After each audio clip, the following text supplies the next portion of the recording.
इंसान को जिससे मोहब्बत होती है वो उसकी कुर्बत हासिल करना चाहता है, उसके करीब होने के तरीके ढूंढता है। हम ये दावा करते हैं कि हमें अल्लाह से मोहब्बत है, लेकिन क्या हम उसका अमली सबूत नमाज में देते हैं?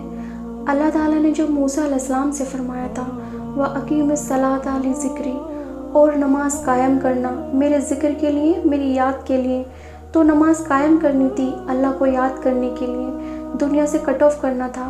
लेकिन हमारी नमाज़ों का हाल ये है कि हम सारी दुनिया अपनी नमाज़ों में उठा कर ले आते हैं। हमें सारे भूले हुए काम नमाज में याद आते हैं, सारी खोई हुई चीज़ें और अच्छे अच्छे आइडियाज़ हमें नमाज में याद आते हैं। नमाज तो कायम करनी थी अल्लाह की कुर्बत हासिल करने के लिए। आप देखें कि नमाज में हमारे सारे अज़ा इन्वॉल्व होते हैं, लेकिन सबसे ज़्यादा दिल की इन्वॉल्वमेंट होनी ज़रूरी है।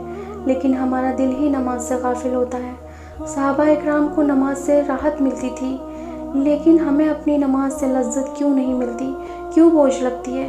क्योंकि हम नमाज को अल्लाह की याद के लिए नहीं पढ़ते। नमाज में दिल की तवज्जो, खुशूजू और खुदूदू होना बहुत ज़रूरी है।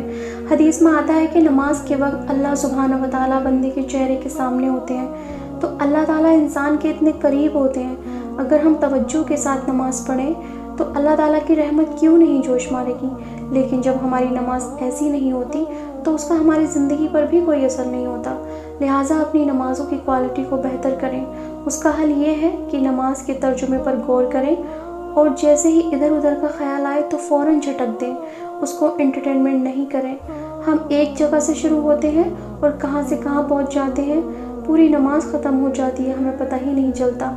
और जितनी बार भी ख्याल आए उसे झटक दें, 100 बार ख्याल आए 100 बार झटक दें, तो अल्लाह ताला फिर आपकी कोशिश की कदर करने वाला है।